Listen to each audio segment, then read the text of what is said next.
আমার মতো মানুষ বেঁচে থাকার কোনো অধিকার নেই সমাজে।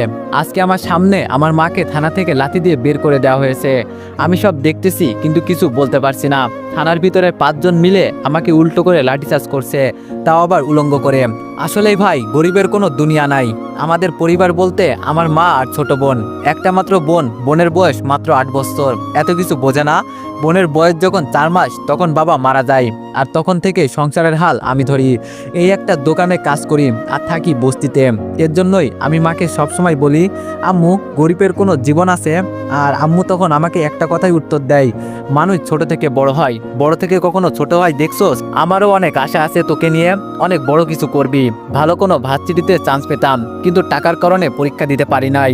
কাছেই একটা সরকারি ভার্সিটিতে ওইখানে ভর্তি হয়ে গেছি। কোনো মতে পড়াশোনাটা চালাই আম্মুর কারণে। আম্মু না থাকলে হয়তো পড়াশোনা করতাম না। তো আজকে সকালে দোকানে যাচ্ছি। আম্মু প্রতিদিন আমাকে একটা কথাই বলে, বাবা, কাজ করতে যাবি যা, কিন্তু কারোর সাথে ঝগড়া করবি না। আমি বললাম, আরে কি যে বলো না আম্মু, আমি কারোর সাথে ঝগড়া করি বলো?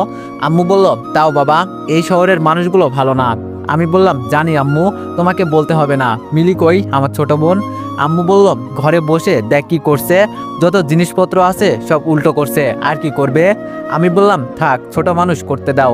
আচ্ছা আম্মু, যাই, দেরি হয়ে যাচ্ছে। আম্মু বলল, আচ্ছা বাবা।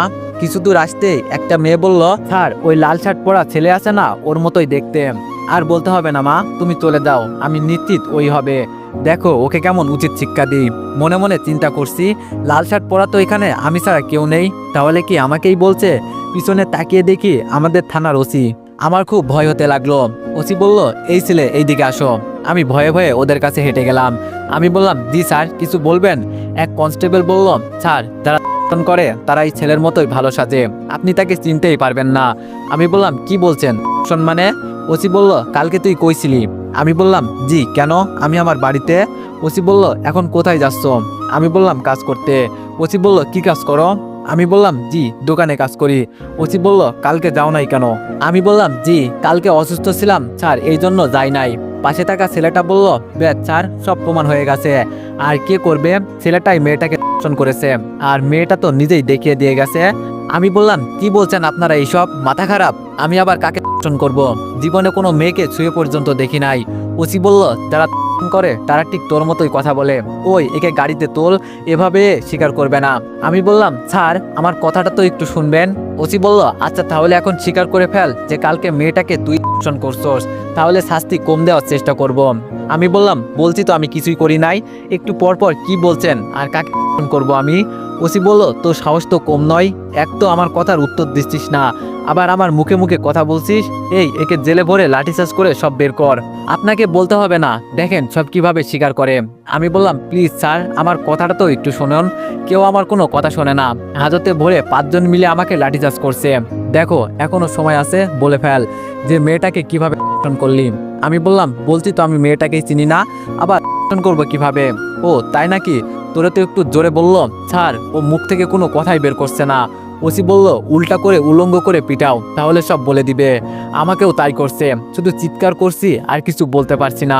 এখনো সময় আছে, বলে দে। আমি বললাম, আমি করি নাই। তবে রে, ইচ্ছা মতো মারতে লাগলো। হঠাৎ বাইরে থেকে আম্মুর আওয়াজ শুনতে পারছি। আম্মু কান্না করতে করতে বলল, কি কারণে আমার ছেলেকে এভাবে মারছেন? ওসি বলল, আপনার ছেলে করেছে একটা মেয়েকে। আম্মু বলল, কি বলছেন আপনারা? মাথা খারাপ হয়েছে?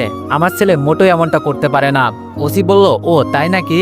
মেয়েটা নিজেই আপনার ছেলেকে দেখিয়ে বলেছে। আম্মু বলল, মেয়েটা হয়তো ভুল দেখেছে। ওসি বলল, আমাদের দেশে নাকি বিচার হয় না, আমি থাকতে হবে, এখন এখান থেকে চলে যান। আম্মু বলল, আপনার পায়ে পড়ি, আমার ছেলেকে ছেড়ে দেন। ওসি বলল, একটা গোপন কথা কি জানেন? জেলের ভিতরে মেয়েদেরকে আমি করি, তাই বলছি আপনি এখান থেকে চলে যান, নয়তো বলা যায় না, আপনার উপরেও আমার নজর পড়তে পারে। আম্মু বলল, চি চি চি, থানার ওসি এত খারাপ? ওসি বলল, খারাপের দেখেছেন কি? বলেই আম্মুকে লাথি দিয়ে বের করে দিল। আম্মু কান্না করতে করতে চলে যাচ্ছে। বিশ্বাস করেন ভাই, এই কাহিনী দেখে আমার শরীরের ভিতর আগুন জ্বলছে। মনটা চাইছে সব কয়টাকে হত্যা করি, কিন্তু পারছি না। হঠাৎ একটা মেয়ে তার বাবাকে নিয়ে এসে বলল, স্যার, কাকে ধরে নিয়ে আনছেন? ওসি বলল, তুমি চিন্তা করিও না, ওই দেখো ছেলেটাকে মেরে কি অবস্থা করে ফেলেছি। মেয়েটা বলল, কিন্তু স্যার, ও তো আমার সাথে কিছুই করে নাই। ওসি বলল, মানে কি বলছো? মেয়েটা বলল, জি স্যার, যে আমাকে করেছে ওর নাম রনি, আর রাস্তায় মেয়েদের নিয়ে ঘুরছে। রনি নামটা শুনেই বুঝে গেছি ওর কোনো বিচার হবে না। সন্ত্রাসীর কোনো বিচার হয় না, ওর বাবার টাকার অভাব নাই, আর রনি যাকে পারে তাকে মারে, আর তো কোনো কথাই নাই। ওসি বলল ছেলেকে নিয়ে আসো তো। আমাকে কাপড় পরিয়ে বাইরে নিয়ে আসলো। হাঁটার শক্তিটুকু আমার শরীরে নাই, কিভাবে বাড়িতে যাব তাই চিন্তা করছি। মেয়েটা বলল সরি আমার জন্য আপনাকে আজকে আমি একটা হাসি দিয়ে স্যার আমি করেছি, গরিবের কোনো বিচার নাই। জানি স্যার, বলতে হবে না। একটা হেল্প করবেন, আমাকে শুধু বাড়িতে দিয়ে আসবেন। ওসি বলল কনস্টেবল যাও ওকে বাড়িতে দিয়ে আসো। মেয়েটা বলল স্যার যে আমাকে করেছে তাকে ধরবেন না। ওসি বলল আরে যাও মা, তুমি চিন্তা করিও না, আমি সব দেখে নিব। মেয়েটা বলল কিন্তু স্যার ও তো জেলের বাইরে ঘোরাঘুরি করছে। ওসি বলল তো কি হয়েছে, যাও বলছি, শোনা যায় না কানে। মেয়েটা বলল কিন্তু স্যার। ওসি বলল বলছি তো যেতে। ভয়ে মেয়েটা চলে গেল। আমি মনে মনে হাসতেছি, জানি ওর কোনো বিচার হবে না। পুলিশকে যে টাকা দিতে পারবে পুলিশ তার পক্ষেই কথা বলবে, এজন্য পুলিশকে আমি ঘৃণা করি। আর আজকে আমার সাথে যা হয়েছে এরপর থেকে তো পুলিশকে দুচোখেও দেখার ইচ্ছা করবে না। পুলিশ আমাকে বাড়ির সামনে নামিয়ে দিয়ে চলে গেল। কোনো মতে বাড়ির ভিতরে গেলাম। আম্মু আমাকে দেখে জড়িয়ে ধরে কান্না করছে। আম্মু বলল বাবা ওসির কথা কি সত্যি? আমি বললাম অন্যায় করে বড় লোকেরা আর শাস্তি পায় গরিবেরা। আম্মু বলল বাবা আমাদের এত টাকা নাই, নাইলে আজকে আর তোর এই অবস্থা হতো না। আমি বললাম বাদ দাও আম্মু, এমনি ভালো হয়ে যাবে।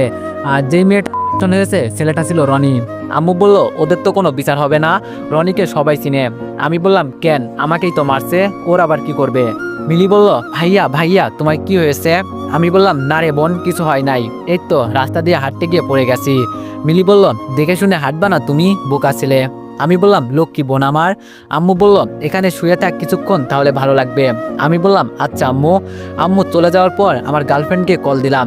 গরিবের আবার গার্লফ্রেন্ড, তাই তো চিন্তা করছেন। আসলে বড়লোক বাবার একমাত্র মেয়ে, খুব কেয়ারিং করে আমাকে, এর জন্য ওকে আমি ভালোবাসি। কিন্তু আমি জানি ওর সাথে আমার কখনোই যায় না, আর কখনো মিলনও হবে না। আর ওর বাসা আমার বাসা থেকে 10 টাকা ভাড়া। সুমাইয়া বলল কি করো তুমি? আমি বললাম এই তো শুয়ে আছি, তুমি কি করো? সুমাইয়া বলল এই তো বান্ধবীদের সাথে বসে কথা বলছি। আমি বললাম ও আচ্ছা। সুমাইয়া বলল কাজে যাওনি আজকে? আমি বললাম গিয়েছিলাম, একটু সমস্যার জন্য চলে আইছি। সুমাইয়ার বান্ধবী ফোনের ভিতরে ওকে জানি কি বলছে, তবে হালকা করে শুনতে পারছি। সুমাইয়া এটা তো বয়ফ্রেন্ড, ইসরে আমাদের ভাগ দিবি না? সুমাইয়া বলল আস্তে কথা বল, ও শুনতে পারবে। আমি বললাম খুব বিজি নাকি? সুমাইয়া বলল তোমার জন্য তো আমি সবসময় ফ্রি যান, কিন্তু তোমার কণ্ঠ এমন শোনাচ্ছে কেন? আমি বললাম একটু অসুস্থ হয়ে গেছি। সুমাইয়া বলল ঠিক মতো ওষুধ খাবা, আর তোমার বিকাশে আমি টাকা পাঠিয়ে দিচ্ছি, ওষুধ কিনে খাবা। আমি বললাম এই টাকা লাগবে না, আমার কাছে টাকা আছে। সুমাইয়া বলল জানি আমি, বলতে হবে না। আমি বললাম তাহলে? সুমাইয়া বলল তোমার মনের কথা আমি বুঝি। আমি বললাম ও তাই নাকি? সুমাইয়া বলল আচ্ছা একটা কথা বলবো রিফাত। আমি বললাম বলো। সুমাইয়া বলল মনে করো তোমার সাথে আমার ব্রেকআপ হয়ে গেছে। আমি বললাম কি বলছো তুমি, তোমাকে ছাড়া থাকতে পারবো বলো আমি? সুমাইয়া বলল আরে পাগল, মনে করতে বলছি। আমি বললাম তাও পারবো না। সুমাইয়া বলল মনে করতে বলছি তো প্লিজ বাবু। আমি বললাম আচ্ছা মনে করলাম, এখন বলো। সুমাইয়া বলল আমি যে তোমাকে এত টাকা দিচ্ছি, এই টাকার বিনিময়ে কি দিবা আমাকে? আমি বললাম তোমার টাকা তো সব খরচ করে ফেলেছি, তাই দিতে পারবো না, তবে তুমি যা বলবে তাই করব, এছাড়া উপায় থাকবে না। সুমাইয়া বলল মনে থাকে জানো। আমি বললাম কি? সুমাইয়া বলল কিছু না, বাদ দাও, এইসব হিসাব তুমি বুঝবা না, খুব শীঘ্রই তোমার সাথে দেখা হবে, তবে সেটা খুব স্পেশাল ভাবে। আমি বললাম কি বলছো, কিছুই তো বুঝতে পারছি না। সুমাইয়া বলল খুব তাড়াতাড়ি বোঝা যাবে আশা করি। আমি বললাম কি জানি কি সব কথা বলো তুমি, আচ্ছা ফোন রাখি, মা আছে পাশে। সুমাইয়া বলল ওকে বেবি। ফোনটা রেখে দিলাম। হঠাৎ একটা মেসেজ আসলো 10,000 টাকার। আসলে সুমাইয়া আমাকে অনেক টাকা দিছে, এই পর্যন্ত যদি আমি নাও করি তাও দেয়। এখন আমার এমন মনে হয় যেন ও আমাকে ভালোবাসে না, আমাকে নিয়ে কেমন জানি একটা গেম খেলছে, সেটা ওর বান্ধবীদের কথাই বুঝতে পারি। সে যাই হোক, 2 মাসের সম্পর্ক আমাদের, আমি তো ওকে অনেক ভালোবাসি। এভাবে 3-4 দিন চলে গেল। এখন আমি অনেকটাই সুস্থ। সকালে দোকানে যাব, ঘর থেকে বের হয়েছি, কিন্তু পাশের বাসার মেয়েটা আমার পথ আটকে দাঁড়িয়েছে। মেয়েটার নাম তুবা, অনেকটাই ভালো, তবে তুবা আমার সাথে কথা বলতে চাই, আমি বলি না। আমি বললাম প্লিজ ম্যাডাম আমার পথ ছাড়ুন। তুবা বলল আমি তোমার সাথে কথা বলতে চাই, আর তুমি এমন করো কেন? আমি বললাম দেখুন আপনি বড়লোক বাবার একমাত্র সন্তান, আপনার সাথে আমার যায় না, কই আমি আর কই আপনি, মানুষ দেখলে কি বলবে, বলে হেঁটে যাচ্ছি। তুবা বলল আমার কথাটা তো শুনবে। আমি কোনো কথা না বলে চলে যাচ্ছি। বড়লোকদের থেকে যত দূরে থাকা যায় ততটাই ভালো। দোকানে যাওয়ার পর তো এভরিওয়ান, নেক্সট পার্টের জন্য সবাই একটু বেশি বেশি কমেন্ট করে দিও, আর 3টা করে কপি লিঙ্ক করে দিও। ধন্যবাদ।